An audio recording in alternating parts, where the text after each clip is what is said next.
یہ radio Pakistan pod cost ہے۔ بسم اللہ الرحمن الرحیم۔ السلام علیکم۔ ریڈیو پاکستان کے news and current affairs channel کے پوڈ کاسٹ کے ساتھ تصور زمان بابر حاضر خدمت ہے۔ دوستو، ایک منصفانہ معاشرہ وہ ہے جہاں مرد اور خاتون محض ایک کردار نہیں بلکہ مواقع، خاص طور پہ ذمہ داریوں کی اگر ہم بات کریں تو بنیادی طور پہ برابری کی بنیاد پر اسے بانٹیں، اسے تشکیل دیں۔ تعلیم، روزگار کے مواقع، یا پھر آج کل ہم ڈیجیٹل دنیا کی بات کرتے ہیں، دنیا سمٹ چکی ہے، گلوبل ولیج کہتے ہیں اسے، آفاقی گاؤں ہے، تو اس میں بھی برابری کی بنیاد پر مواقع ملنے چاہیے۔ آج ہم صنفی امتیاز کس حد تک ہے ہمارے معاشرے میں، اسے کس طرح سے ہم دور کر سکتے ہیں، مساوات کی جانب بڑھ رہے ہیں لیکن اس رفتار کو کس طرح سے ہم نے بڑھانا ہے، اس پہ آج ہم بات کریں گے۔ بہت ہی قابل قدر شخصیت ہمارے ساتھ موجود ہیں جو صنفی امتیاز کو مٹانے کے حوالے سے یا پھر مساوات، انصاف اور برابری کی تحریک میں عملی اقدامات پر یقین رکھتی ہیں۔ آپ اس وقت national commission on the status of women کی چیئرپرسن ہیں محترمہ ام لیلا اظہر، اس وقت تشریف فرما ہیں، ان سے بات کریں گے۔ میم خوش آمدید، السلام علیکم۔ السلام علیکم جی، آپ کی آمد کا بہت شکریہ۔ سب سے پہلے تو ہم یہ جاننا چاہیں گے، کیونکہ اس کا درس ہمارے دین نے بھی دیا ہے کہ کوئی تخصیص نہیں ہے، ہر انسان برابر ہے۔ اس بات کو سمجھنے میں آخر اس قدر تاخیر کیوں ہو رہی ہے کہ سب برابر ہیں؟ یہ صنفی امتیاز کوئی بات نہیں ہے جسے ہم نے اتنا اپنے اوپر حاوی کر رکھا ہے۔ بالکل آپ نے بجا فرمایا۔ دیکھیں، آپ نے تو کوزے میں بند کر دی ساری گفتگو کو شروع میں ہی۔ یہ بالکل تمام مذاہب، اور ہمارا مذہب تو بالخصوص جو ہے وہ تمام انسانوں کو حیثیت برابر کی دیتا ہے، اور ہمارے جو بیسکلی اتنے عرصوں میں، اتنے ہزاروں سالوں میں جو ہم ایک جہد سے گزرے ہیں، اور یہ ایک پورا کا پورا سینیریو جو ہے، جب سوسائٹیز بنتی ہیں، ڈیولپ ہوتی ہیں، ریاستیں بنائی جاتی ہیں، وہاں پہ قوانین اور سارا کچھ ہوتا ہے، اس میں کہیں نہ کہیں پہ کوئی ایسی چیز ہو گئی جہاں پر ہم نے اس کو تقسیم کر دیا۔ حالانکہ ہمیں جتنے بھی ہیومن رائٹس فریم ورک ہیں وہ تمام مذاہب سے ہی انہوں نے ڈرائیو کیا ہوا ہے، اور وہاں پہ ایکوالٹی کی بات ہے، ایکوٹی کے بیسس کے اوپر آپ جو محروم طبقات ہیں ان کو برابری کا حق دیں۔ لیکن کہیں نہ کہیں پہ کچھ ایسا ہوا ہے کہ جس کی وجہ سے یہ تفریق آج ہمیں صرف پاکستان میں نہیں پوری دنیا میں نظر آ رہی ہے، اور پھر ہم نے انسانوں کو رنگ و نسل کی بنیاد پر تقسیم کر دیا، مذاہب کی بنیاد پر تقسیم کر دیا، اور جنس کی بنیاد پہ تقسیم کر دیا۔ سو یہ ساری چیزیں جو ہیں سوسائٹی کے اندر، تمام سوسائٹیز میں، اور پاکستان بالخصوص، کیونکہ ہم ایک سمجھ سکتے ہیں کہ جی سب کانٹیننٹ کے اندر ایک ہم نے بہت ہی انرچڈ ایک پاسٹ ہے ہمارا، جس میں ہم نے بادشاہت بھی دیکھی، ریاستوں کو بنتے بھی دیکھا، پھر کلونلزم بھی دیکھا، پھر اس کے بعد انڈیپینڈنس بھی دیکھی، اور اس کے بعد اڈاپشن دیکھی، پھر ایک نئے جہد پر جاتے ہوئے۔ تو کہیں نہ کہیں ہمارا کانسٹیٹیوشن آف پاکستان تو بہت کلیئر ہے اس معاملے میں کہ تمام طبقات کو برابری کا حق ہے، اور اس میں عورتوں کو بھی بالخصوص تمام وہ حقوق ہیں جو دیے گئے ہیں۔ تو اس کے باوجود اگر ہمیں یہ سب صنفی بنیادوں پر ہمیں تقسیم نظر آتی ہے، تو اس کا صرف تھوڑا سا مسئلہ یہ ہے کہ ہم سمجھ نہیں پاتے کہ ہم نے اپنے ساتھ والے کو یا ہم سے نیچے والے کو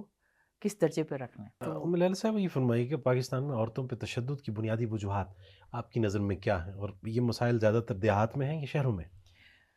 دیکھیے، تشدد کی مختلف اقسام ہیں۔ تو تشدد پہلے شاید جس کو ہم کہتے ہیں گھریلو تشدد یا ڈومیسٹک وائلنس، جسمانی تشدد جس کو جسمانی تشدد تو بعد میں آ جاتا ہے۔ گھریلو تشدد کی بھی جب اس کی ساری قانون سازی کی جا رہی تھی، تو اس کو جب آئیڈینٹیفائی کیا گیا کہ اس میں کیا کیا چیزیں شامل ہیں، تو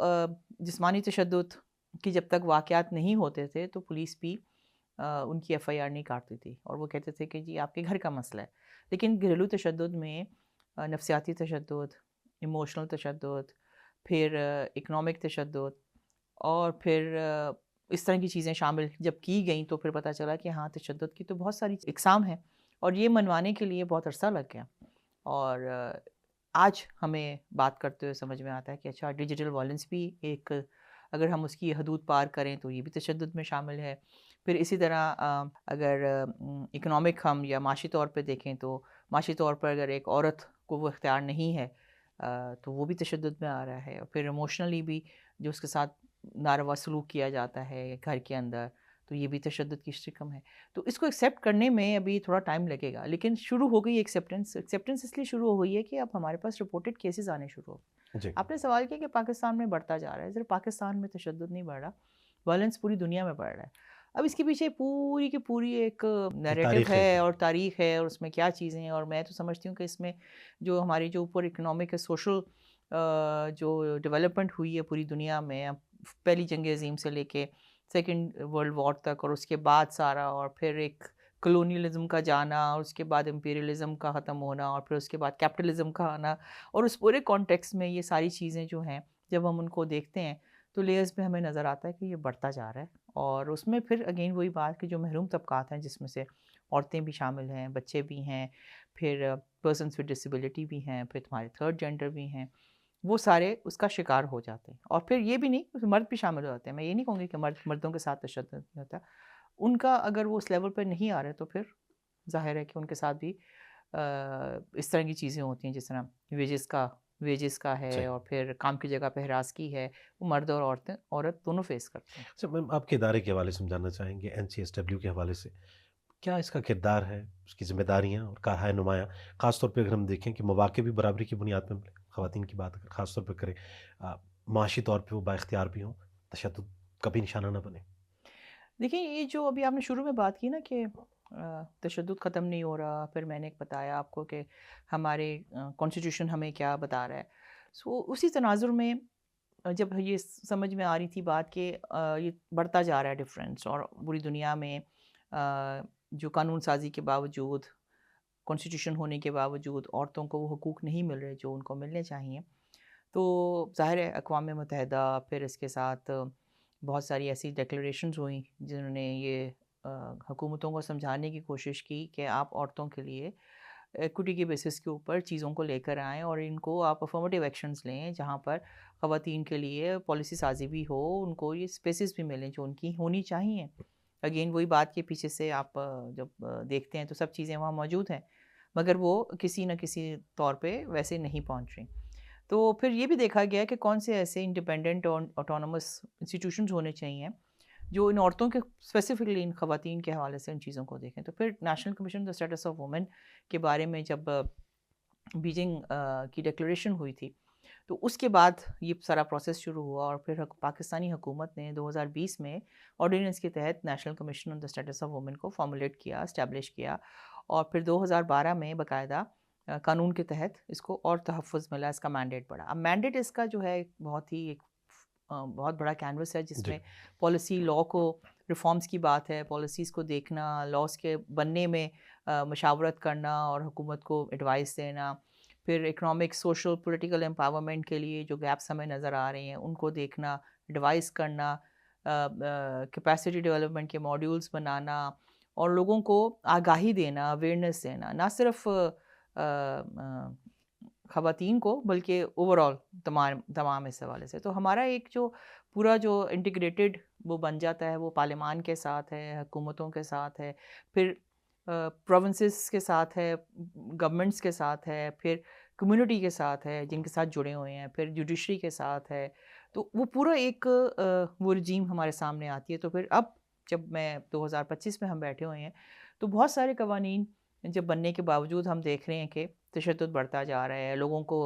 رسائی نہیں مل رہی، لوگ وہاں تک نہیں پہنچ رہے، تو کیا گیپس آ رہے ہیں، کہاں پہ امپلیمنٹیشن کے گیپس ہیں، ایکسکیوز می. تو ہم پھر وہ ساتھ ساتھ اس کی مانیٹرنگ کرتے ہیں، اسیسمنٹ کرتے ہیں، اور پھر عورتوں کے کانٹیکس میں جو ہمارے پاس آ رہے ہوتے ہیں کہ یہ فریم ورک کے مطابق نہیں ہے، یا یہاں پہ یہ کمی رہ گئی ہے اور یہ اس کو دیکھنا ہے، تو وہ پھر ہم اداروں کو باور کرواتے ہیں اور پھر انشور کرتے ہیں کہ وہ ریکمنڈیشنز وغیرہ بہتر طریقے سے کریں. فار ایگزامپل کمپلینٹ میکنزم کا سسٹم ہے، اس میں بہت سارے حکم جب نظر آتے ہیں تو وہ ہم بتاتے ہیں کہ بھئی اس کو ایسے کرنے کی ضرورت ہے، آپ اس میں مزید بہتری لائیں، یہ کریں. تو یہ ہمارا رول ہے جس کو کہتے ہیں کہ آپ اوور آرچنگ رول ہے، ہر طرح پر ہم ہر جگہ پر موجود ہیں اور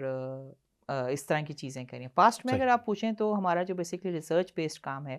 وہ زیادہ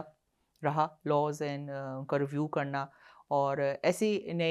جیسے نئی چیزیں آ رہی ہیں، جیسا کلائمیٹ کا ایک نیا ایجنڈا ایڈ ہوا، پھر اس کے ساتھ اب ٹیکنالوجی کا ہوا، فائنینشیل انکلوژن کا ہوا. سو وہ پورا کنسلٹیٹیو پروسیس ہونے کے بعد جو سفارشات آتی ہیں اس ریسرچ میں یا اس پورے کنسلٹیٹیو پروسیس میں، پھر ہم اس کو اپنے ایکشن پلان کے طور پہ آگے دیکھتے ہیں. تو یہ ہماری کوشش ہے اور رہے گی. ام لیلا صاحب، پالیسیز بھی بنا دی گئیں، ہم نے قوانین کی صورت بھی دیکھ لیا کہ سدھار اور بہتری آ گئی، پارلیمنٹ میں بھی نمائندگی موجود ہے خواتین کی، فورسز میں موجود ہیں، بیوروکریسی میں ہے. کیا کہیں کہ سوچ اور رویے میں جو تبدیلی آنی چاہیے وہ شاید نہیں آ پائی، اس کے لیے کیا کرنا ہوگا؟ دیکھیں یہ تبدیلی لانے کے لیے دیکھیں کوئی ویکسینیشن تو آئے گی نہیں. یہ تو ہمارا جو ایک پورا سسٹم ہے ایجوکیشن کا، اس میں ہمیں دیکھنا پڑے گا کہ ہم وہاں پہ کیا کریکولم کے اندر ہماری کیا چیزیں ہو رہی ہیں، پھر ہماری انسٹیٹیوشنس میں کیا ڈبیٹس ہو رہی ہیں، ہم کیسے بچوں کی تربیت کر رہے ہیں. تو تب اس مائنڈ سیٹ کے ساتھ جب وہ بچے اور وہ نوجوان آگے آئیں گے تو ان کی سوچ میں تبدیلی آئے گی. ابھی تو جو میرا اپنی کرٹیک ہے وہ میرا اس میں یہ ہے کہ ہم جو پڑھا رہے ہیں وہ ہمیں کہیں ہیلپ آؤٹ نہیں کر رہا ہماری قابلیت کو امپلائمنٹ کے لیے. اور ہم جو پڑھ رہے ہیں اور مارکیٹ میں ڈیمانڈ کچھ اور ہے، اور جو ہم پڑھ کے آ رہے ہیں وہاں پہ کچھ اور ہے. سو ہمارا پورا کا پورا سلسلہ جو ہے وہ تعلیم کا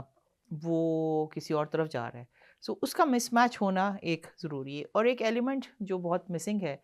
جو ہمیں نظر آ رہا ہے وہ ہے آپ کی ایٹیٹیوڈس، بیہیویئرس، ان کو چینج کرنے کے لیے. تو وہ جو آپ کے تعلیمی ادارے ہیں وہاں پہ یہ کام نہیں ہو رہا، وہ سوشل میڈیا کر رہا ہے. سو آپ نے دیکھا ہوگا کہ پچھلے ایک دہائی کے اندر جو زیادہ ہمارے اندر وائلنس آ گیا ہے، جو زیادہ ہم صوفے پہ بیٹھ کے ہم جو جنگیں لڑ رہے ہیں وہ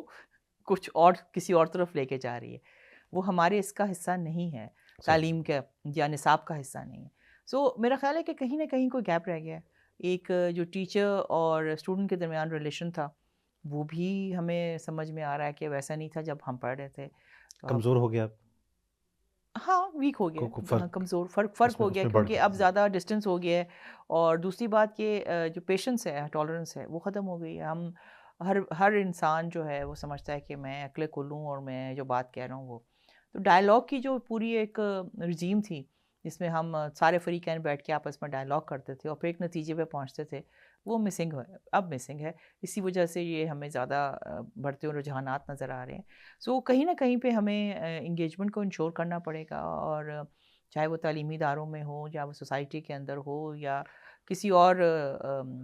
جگہ پر ہو، ڈائلاگ پاکستان سے ختم ہوتا جا رہا ہے. ہم زیادہ جو ہیں وہ بہتان، الزام اور بغیر تحقیق کے نتیجے پہ آ رہے ہیں. سو یہ چیز جو ہے نا بہت فاسٹ ٹریک پہ چل رہی ہے، اور مجھے لگتا ہے کہ یہ خطرناک ٹرینڈ ہے. یعنی سننا اور منوانا ہم چاہتے ہیں، لیکن کہنا اور منوانا، لیکن سننا نہیں چاہتے. دیکھیں اختلاف رائے تو آپ کا بالکل ایک حق ہے، آپ میری بات سے اتفاق نہ کریں، میں آپ کی بات سے اتفاق نہ کروں، لیکن اس کا قطعی طور پہ یہ مطلب نہیں ہے کہ اس کو کسی اور پیرائے میں دیکھا جائے. سو ہمیں اور اسپیشلی میں تو سمجھتی ہوں جب ایک رسپانسبل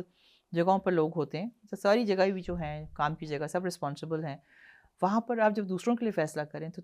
تب آپ کو ان سب کو انگیج کر کے آگے فیصلہ سازی کی طرف جانا چاہیے. سو یہ کچھ ایسے رویے ہیں جو سوسائٹی کی ڈیولپمنٹ میں اگر نہیں ہوں گے تو سوسائٹی پیچھے کی طرف جائے گی. لالا صاحب، ڈیجیٹل دور سے ہم گزر رہے ہیں کہ 16 دن کی اگر خاص طور پہ کیمپین کی بات کریں کہ جس میں ڈیجیٹل جو وائلنس ہے، یہ جو تشدد ہے، اس کے لیے ہم نے یکجا ہونا ہے. تو ہم چاہیں گے کہ اس تھیم پہ تھوڑی سی روشنی ڈالیے آپ. دیکھیے ڈیجیٹل وائلنس ایک دم ڈیجیٹل میڈیا، ڈیجیٹل سارا کچھ آیا اور اس سے ہمیں اندازہ بھی نہیں تھا کہ یہ وائلنس کی طرف چلا جائے گا. لیکن ہر چیز کے ایڈوانٹیجز اینڈ ڈس ایڈوانٹیجز بھی ہوتے ہیں. بہت ہی مطلب انفارچونیٹ بات ہے کہ ہماری زیادہ جو سوچ ہے اس طرف جا رہی ہے ڈس ایڈوانٹیجز کی طرف، اور وہ رجحانات وائلنس کی طرف جا رہے ہیں. اور جتنی تیزی سے یہ آیا ہے پوری دنیا میں، اس نے پاکستان کو بھی ہٹ کیا. اب اس میں دیکھیں میرا یہ اپنا ذاتی خیال ہے کہ جو نالج کا آنا، انفارمیشن کا آنا آپ کی ڈیولپمنٹ میں بہت ایک پائیدار رول پلے کرتا ہے.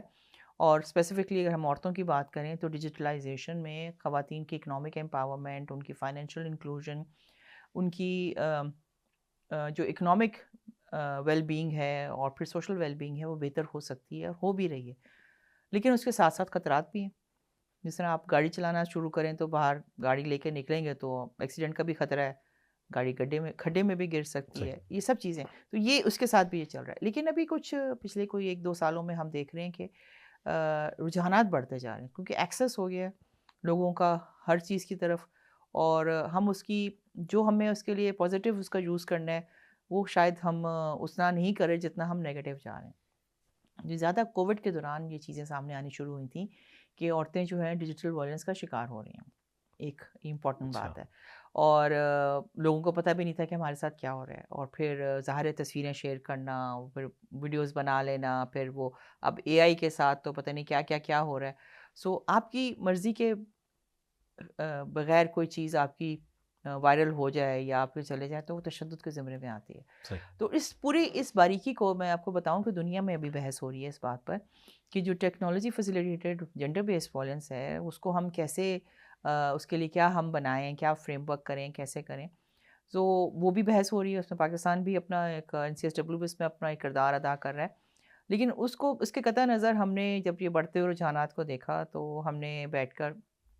ڈسکشن کی، اس پہ کنسلٹیشن کی کہ ہمیں کیا کرنا چاہیے. ہمارے لیے بڑا آسان ہے کہ جس جگہ پہ میں بیٹھی ہوئی ہوں ہم چیزوں کو بند کروا دیں، لیکن اس کا یہ حل نہیں ہے. ہمیں لوگوں کو ایجوکیٹ کرنا ہے، اور جس طرح ایک دفعہ چینل کی بات ہونی شروع ہوئی تھی تو جو چینلز آپ نے جو آپ کی مرضی کے مطابق ہے وہ آپ نے دیکھنے ہیں، تو وہی چیز اب آپ کے ہاتھ میں موجود ہے. تو وہ لوگوں کو سمجھانا ہے کہ یہ آپ کی زندگیوں میں بہتری لانے کے لیے، نہ کہ آپ اس کا غلط استعمال کریں. تو ہم نے پھر ایک سیریز اس سے بچنے کے لیے، کیونکہ عورتوں سے ریلیٹڈ تھا، لڑکیوں سے ریلیٹڈ تھا، تو ہم نے پھر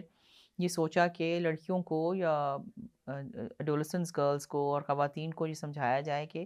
یہ آپ کے لیے بہتر ہے، لیکن آپ نے اپنے آپ کو سیکیور کیسے رکھنا ہے. سو اب ہم نے NSERT کے ساتھ مل کے، نیشنل سرٹ کے ساتھ مل کے ہم اس کو ایک سیریز کے طور پر لے کر آ رہے ہیں، جو اویئرنیس کی سیریز سافٹ ویئر سائٹ پہ، کہ وہ مختلف پہلے تو ہمارے لیے بھی مشکل تھا کہ کیا چیزیں ہم اس میں ٹچ کریں، لیکن وہ ہم نے کوئی 7 SOPs اس کے ڈیولپ کیے ہیں. اس کی بیسس کے اوپر ہم وہ سیریز چلائیں. ایک ابھی ہم نے لانچ کی ہے 16 دن کے آغاز میں، اور اس کے بعد اب دوسری بھی ہماری شروع ہو جائیں گی. میں یہ نہیں کہتی کہ یہ اس کا حل ہے، لیکن کم سے کم لوگوں کو یہ تو پتہ چلے گا نا، اچھا کہ اگر یہ چیز ہو رہی ہے تو میں نے کیسے بچنا ہے. تو سائبر کے حوالے سے جو سائبر سیکیورٹی کا ایک پورا کمپوننٹ ہے جو شروع ہوا تھا ہیومن رائٹس ڈیفینڈرز کے لیے، اب ہمیں وہ عام لوگوں کے لیے بھی کرنا پڑے گا. کیونکہ سب سے پہلے جو سرویلنس شروع ہوئی تھی اور وہ بات ہوئی تھی، آپ کو تو اندازہ ہے کہ کس طرح یہ سارا سلسلہ شروع ہوا تھا. تو جس طرح قوانین بنائے گئے اور اس میں ہوا، سو اس میں پھر جو سرویلنس کو چیک کرنے کے لیے آگے ادارے بنائے گئے، وہ ہمیں اب نظر آ رہا ہے کہ وہ شاید technology facilitated gender base violence کو تک پہنچنے کے لیے، اس کی سینسٹیوٹی کو پورا کرنے کے لیے بھی وہ شاید وہاں پر بھی ہمیں کچھ ترامیم کی ضرورت ہے، اور کچھ نئی چیزوں کی طرف بھی جانے کی ضرورت ہے. تو یہ وہ ساری بحث ہے جو ابھی ہو رہی ہے نیشنل کمیشن میں، اور ہم انشاءاللہ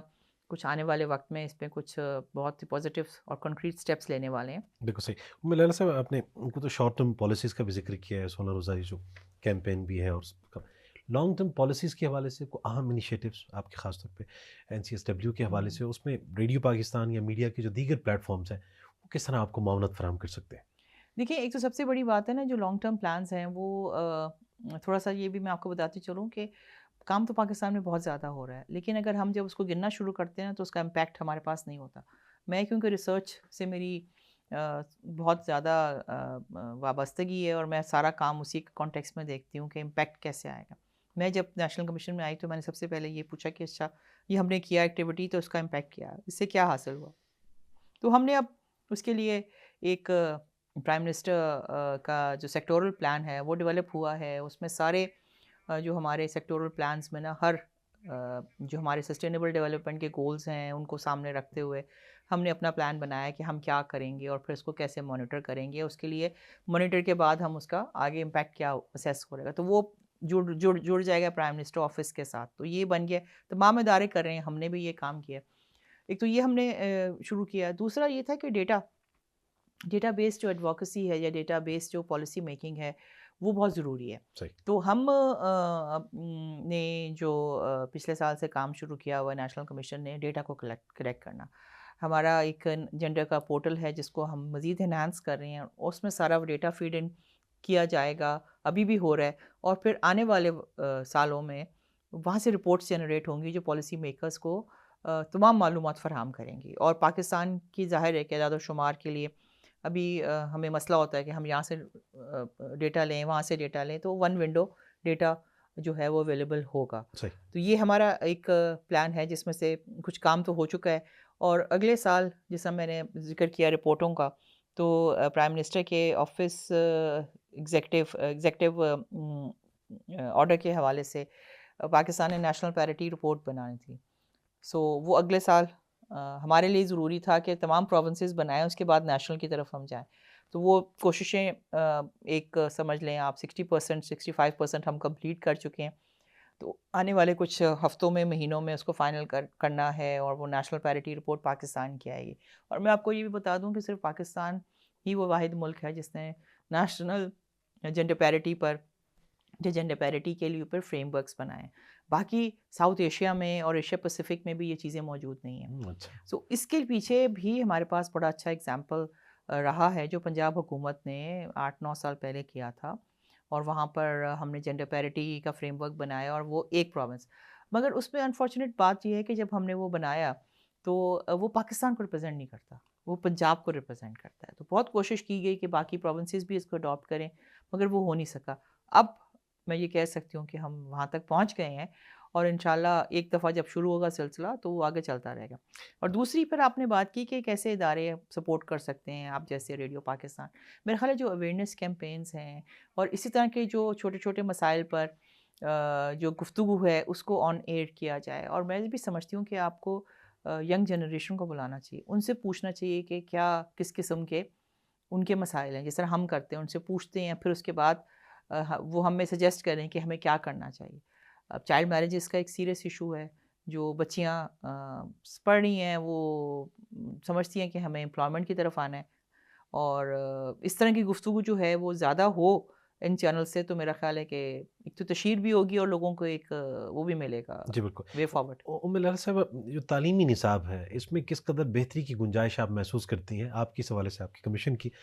کیا سفارشات ہیں, اور کس لیول پہ بہتری لائی جا سکتی ہے شعور اور آگہی کے حوالے سے اگر ہم دیکھیں؟ دیکھیے میرا as a chair person national commission بھی, اور بحیثیت عورت بھی, اور میں نے بہت زندگی ڈیولپمنٹ میں گزاری ہے سیکٹر میں, میرا خیال ہے کہ ہمارے تعلیمی نصاب میں ہیومن رائٹس پرسپیکٹیو ہونا چاہیے, جس میں تمام چیزیں انکمپس ہو جاتی ہیں, جس میں آپ تمام لوگوں کے حقوق کے بارے میں, ہیومن رائٹس کی جو پوری ایک جہد ہے اس کو آپ سمجھا سکتے ہیں. اور یہ نہیں کہ صرف ہم 16 سال کے بعد اس کو پڑھیں ایز اے سبجیکٹ, ہمیں پریپ سے شروع کرنا ہے, اور چھوٹی چھوٹی باتیں جس کو آپ چائلڈ پلے میں لا سکتے ہیں, اور ان کو بتائیں کہ بحیثیت شہری آپ کے کیا رائٹس ہیں اور آپ کے کیا فرائض ہیں. تو یہ اگر آپ شروع کریں گے تو آہستہ آہستہ ہمیں کچھ نظر آئے گا. نصاب میں اس طرح کی چیزیں جو ہیں وہ میرا نہیں خیال ہمیں کچھ ہیلپ آؤٹ کر رہی ہیں. ہمیں کچھ ایسی اور ادر دین چیزیں بھی ڈالنی پڑیں گی. تو ایک ہیومن رائٹس پرسپیکٹیو میں اس کا ضروری ہے. اور پھر میرا یہ بھی خیال ہے کہ جتنے قوانین بنے ہیں پاکستان میں ان کا بھی نصاب کے اندر شامل ہونا ضروری ہے, تاکہ نئی جنریشن کو پہلے سے پتہ ہو ان کے رائٹس کیا ہیں, کانسٹیٹیوشن ان کو کیا پروٹیکشن فراہم کرتا ہے, اور کہاں کہاں پہ ان کی رسائی کی جا سکتی ہے. تو نصاب میں اگر یہ چیزیں ہوں گی تو پھر بحیثیت شہری جب کوئی بھی اپنی پریکٹیکل لائف میں آئے گا وہ ایک رول آف لا کو اوبے کرے گا. لالا صاحب, دیہات میں ہم دیکھتے ہیں خاص طور پہ کھیت کھلیان اس کو سرسبز و شاداب رکھتی ہیں ہماری خواتین, ماہی گیری سے وابستہ ہیں, تو جو ان کا رول ہے, جو ان کا ان پٹ ہے, اس طرح سے ان کو صلہ نہیں مل رہا تھا. آپ سمجھتی ہیں کہ زیادہ تر دیہات اور دیہی علاقوں پہ توجہ دینے کی ضرورت ہے؟ وہاں کی خاتون شاید آپ کی سفارشات اور آپ کی جو اقدامات ہیں ان کے عملی اظہار کی منتظر ہیں. بالکل آپ بجا فرما رہے ہیں. دیکھیں جو ہماری 74% جو اکانومی ہے وہ انفارمل سیکٹر میں ہے, اور انفارمل سیکٹر کی 80% جو ورک فورس ہے وہ عورتوں پہ مشتمل ہے. اور وہ عورتیں آپ نے جس طرح بجا فرمایا ایگریکلچر میں ہیں, ماہی گیر ہیں, پھر وہ گھروں میں کام کر رہی ہیں, مائکرو انٹرپرنورز ہیں. وہاں تک یہ میسج کیسے جائے گا؟ وہاں تک ریڈیو پہنچا سکتا ہے یہ میسج, وہاں تک جو کمیونٹی کے ادارے ہیں وہ پہنچا سکتے ہیں, وہاں پہ لوکل گورنمنٹ کو متحرک کرنے کی ضرورت ہے, وہاں پر ان کا ایکسیس ان اسکیمز تک لانے کی ضرورت ہے جو ان کے ساتھ جوڑے زندگیوں کے ساتھ. اور پھر ایک بہت امپورٹنٹ بات ہے کہ ہمیں کچھ ایسے جو ہمارے پاس ان کی پروٹیکشن کے جو میکانزمس ہیں, جس میں سوشل پروٹیکشن ہے, ہیلتھ ہے, اور پھر اس کے ساتھ بڑھاپے کی پینشن شامل ہے، وہ ان کو یونیورسل رائٹ کے طور پہ دیا جائے، اور ساتھ ساتھ آپ ان کے لیے مواقع فراہم کریں کہ وہ جہاں پر ہیں وہاں پہ بیٹھ کر اپنے آپ کو امپاور کریں، ان کی لیڈرشپ کو ڈیولپ کیا جائے، ان کی کمیونٹی کے اندر انہی کی نیڈس کو سامنے رکھتے ہوئے ان کے گروپس بنائے جائیں اور ایک کوآپریٹو اپروچ کے تحت ان کو آگے لایا جائے۔ یہ دنیا میں ایسا بہت کام ہو رہا ہے، چھوٹا چھوٹا کام ہو رہا ہے، اور دنیا، ہم پاکستان میں بھی ہوا ہے، میں یہ نہیں کہہ رہی کہ پاکستان میں نہیں ہو، پاکستان میں بھی ہو رہا ہے، لیکن ان کے لیے یہی ہے کہ جہاں پہ وہ کام کر رہی ہیں ان کو نیشنل مارکیٹ کے ساتھ یا ڈومیسٹک مارکیٹ کے ساتھ جوڑا جائے اور پھر وہ ایک سلسلہ چلے۔ سو یہ ایک امپورٹنٹ چیز ہے جسے ابھی ہم نے ٹیک اپ نہیں کیا، لیکن ہماری سوچ جو ہے اکنامک امپاورمنٹ کے اندر جو ہم سوچ رہے ہیں اس میں کرنے کے لیے، تو ہم کمیونٹی سے ہی لیڈرشپ کو، جہاں پر ہماری بہت بڑی تعداد میں لیڈی ہیلتھ ورکرز موجود ہیں، ہمارے کمیونٹی لیڈرز موجود ہیں، اتنا ہماری سول سوسائٹی نے کام کیا، تو ان کی آؤٹ ریچ ہے، ان کے ساتھ مل کر اس پیغام کو بھی وہاں پہنچائیں گے، اور ان کی جو باتیں ہیں جو ان کو ضرورت ہے وہ پالیسی لیول تک بھی یہ کام ہو رہا ہے، لیکن ابھی اس میں ذرا تھوڑا سا جس طرح ہم اس کو پش کر رہے ہیں ہمیں زیادہ پش کرنے کی ضرورت ہے۔ میرا صاحب ایک سوال یہ بھی کہ بعض اوقات ہمارے یہاں قوانین کا غلط استعمال بھی کیا جاتا ہے، شہروں میں ایک گلہ یہ بھی ہے، اور کس حد تک یہ بجا طور پہ کیا جاتا ہے کہ اگر خاتون نے کہیں پہ ورک پلیس پہ ہراسمنٹ کے حوالے سے کہیں الزام لگایا ہے تو شنید یہ ہے کہ مرد حضرات کو وضاحت کا موقع بھی فراہم نہیں کیا جاتا، تو وہاں پہ کچھ برابری ہے کہ کہیں اگر کسی شخص کے حوالے سے ایسی بات کی جاتی ہے تو اسے بھی انصاف کا جو ہے وہ موقع ملنا چاہیے۔ دیکھیے سب سے جو امپورٹنٹ بات ہے نا کہ یہ جو ہم نے بنا لیا کہ ہراسمنٹ کا ایکٹ صرف عورتوں کے لیے نہیں، ایسا نہیں ہے، اس میں جینڈر سارے تمام جینڈر شامل ہیں، سب قسم، میں نے اس لیے شروع میں بھی یہ بات کی تھی، اس میں اگر مرد کے ساتھ ہو رہی ہے تو وہ بھی کمپلین کر سکتا ہے، اور عورت کے ساتھ ہو رہی ہے تو وہ بھی کیا جا سکتا ہے، لیکن اس پہ بہت لمبی بحث ہو سکتی ہے، آپ کے پاس ٹائم بھی ختم ہو رہا ہے، لیکن دیکھنے میں یہ آ رہا ہے کہ اس کو آپ نے کہا غلط استعمال ہوتا ہے، ہوتا ہوگا، میں اس بارے میں اس میں میری میں اس میں کوئی اپنا کمنٹ نہیں دینا چاہتی ہوں، بالکل ہوتا ہوگا، اور اس میں اس کا کچھ جو اس کا ناجائز فائدہ بھی اٹھایا جاتا ہوگا، میں اس سے بالکل انحراف نہیں کر رہی، لیکن میرا اپنا پوائنٹ آف ویو ہے کہ اس قانون کے ہونے سے ایک عورتوں کو جو ایک تحفظ ملا ہے نا وہ بہت امپورٹنٹ ہے۔ اب اس کا استعمال کیسے کیا جاتا ہے تو یہ تو ہمارے اختیار میں ہے نا، لیکن جو میں نے خود اپنے پرسنلی اتنے عرصے میں، جب سے 2010 سے یہ قانون آیا ہے، میں نے دیکھا ہے کہ جب عورتوں کی رسائی ہوتی ہے اور عورتیں اس کو استعمال کرتی ہیں، اس کے کچھ نگیٹو امپیکٹس ان پہ بھی پڑتے ہیں۔ سب سے پہلے تو ان کو جاب سیکورٹی کا مسئلہ ہوتا ہے، اور ظاہر ہے جو تشدد انہوں نے دیکھا یا ان کے ساتھ ناانصافی ہوئی، اور بہت ساری چیزیں اس میں شامل ہیں۔ ہم ہراسمنٹ میں اب جس طرح قانون بڑھ گیا ہے تو ہمیں سمجھ میں آ رہا ہے کہ صرف وہ ہراسگی کی مختلف شکلیں ہیں، سو پہلے تو کوئی سمجھتا ہی نہیں تھا، لیکن اب محتاط ہو گئے رویے لوگوں کے کہ ہم نے آپس میں جو ہمارے کو ورکرز ہیں یا کو ورکنگ اسپیسیز ہیں، ہم وہاں پہ کیسے ہم نے جانا ہے، بیہیو کرنا ہے، سیر کیسے کرنا ہے، تو رجحانات کم ہوتے جا رہے ہیں، لوگ بڑے کوشش ہوتے جا رہے ہیں کہ ہماری طرف سے یا ہمارے جملے نہ نکلیں یا ہماری طرف سے یہ بات نہ ہو۔ تحفظ دونوں طرف سے ہے، میں نے اس لیے کہا کہ اس کو بالکل نہ سمجھا جائے کہ دونوں فریقین کے لیے اتنا امپورٹنٹ یک طرفہ نہیں ہے۔ کئی جگہ پر جو کیسز ہمارے پاس آتے ہیں، یا میں کچھ پبلک سیکٹر کی، میں جس طرح پاسٹ میں بہت انگیج رہی ہوں، تو وہاں پر یہی باتیں ہوتی تھیں کہ جو کمیٹیز ہیں، کمیٹیز میں جو لوگ ہیں وہ میٹر کرتے ہیں، اور انہوں نے ہمیں کہا بھی کہ آپ اس میں دیکھیں کہ جی کن لوگوں جن کے خلاف کمپلین ہوتی ہے وہی کمیٹی میں بیٹھے ہوتے ہیں، تو اس طرح کی چیزیں جو ہے نا، امپلیمنٹیشنل گیپس جو ہیں وہ موجود ہیں۔ تو ابھی ایک ہم چیز کو اٹھا رہے ہیں کہ کمیٹی کے اندر ہم کوئی ایک ناٹ فرام دا آرگنائزیشن، ایک تھرڈ پارٹی یا کوئی باہر کا بندہ اس میں کمیٹی میں ہونا چاہیے، تاکہ وہ اس کا جو رائے ہے وہ مختلف ہو سکتی ہے، کیونکہ انفلوئنس پڑ جاتا ہے۔ آپ کو پتہ ہے کہ آپ آرگنائزیشن کے اندر کسی قسم کی بھی آرگنائزیشن ہو، اس میں ایک انفلوئنس تو ہے نا، کہ کسی سینئر کے خلاف اگر کوئی کمپلین ہے تو لوگ اس کے بارے میں بات نہیں کریں گے، لیکن مجھے خوشی ہوتی ہے دیکھتے ہوئے کہ اب جو ہمارا فیڈرل امبرس پرسن کا جو آفس ہے ہراسمنٹ کا، اور پروونشل بھی، وہ بہت سارے ایسے کیسز کو دیکھ رہے ہیں، اور خواتین بھی پھر کم سے کم اگر ان کو ان کے حق میں فیصلہ نہیں بھی ہوتا، لیکن وہ بات تو کر رہی ہیں، کمپلینٹس تو دے رہی ہیں، تو اس سے جو ایک ڈیٹرنس کریٹ ہو گئی ہے نا، وہ بہت اچھی بات ہے، جو میں سمجھتی ہوں کہ ہر جگہ پہ ہونی چاہیے۔ لہرا صاحب بہت شکریہ ریڈیو پاکستان تشریف لائیں، اور میں امید ہے کہ آپ تشریف لاتی رہیں گی اور تسلسل کے ساتھ گفتگو آپ سے ہوتی رہے گی۔ بہت شکریہ، بہت شکریہ آپ کا، بہت شکریہ کہ آپ نے مجھے مدعو کیا اور موقع دیا، اور میری آپ نے گفتگو بھی مجھے موقع دیا کہ میں اپنے بارے میں بتا سکوں جو ہم کام کر رہے ہیں. اس میں بہت کمپلیکیشنس ہیں بٹ ہماری کوشش یہی رہنی چاہیے کہ جو بھی ہمارا ہدف ہے ہم اس کو پاکستان کے کانسٹیٹیوشن کے ساتھ میچ کرتے ہوئے آگے بڑھیں. بہت شکریہ, بڑی بہت عنایت. شکریہ. سامعین و ناظرین, ہمارے ساتھ تشریف فرما رہی محترمہ ام لیلہ اظہر جو کہ چیئرپرسن ہیں NCSW کی, اور ان کی گفتگو خاص طور پہ یہ کمزور طبقات کی بات کرتی ہیں. اس میں کوئی تخصیص نہیں ہے, کوئی بھی ہو سکتا ہے, اور یہ بھی ہمارے ہی نظریات ہیں کہ خاتون کمزور ہے, کمزور نہیں ہے, بہت طاقتور ہے اور اس معاشرے کا بڑا ایک فعال رکن ہے. ان کی گفتگو کا لب لباب اگر اس شعر کی صورت پیش کیا جائے تو بے جانا ہوگا کہ یا تو دکھ سکھ مل کر بانٹو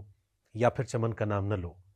یا تو دکھ سکھ مل کر بانٹو یا پھر چمن کا نام نہ لو, یہ کیسا انصاف ہے جس میں سارے پھول تمہارے ہیں. آج کا پروگرام بس یہیں تک. ریڈیو پاکستان کے news and current affairs channel سے تصور زمان بابر کو اجازت دیجیے, اور یہ پروگرام آپ کے لیے پیش کیا پروڈیوسر اسد اللہ خان, جبکہ ایگزیکٹو پروڈیوسر ہیں غلام مصطفیٰ میمن. اجازت دیجیے, اللہ نگہبان.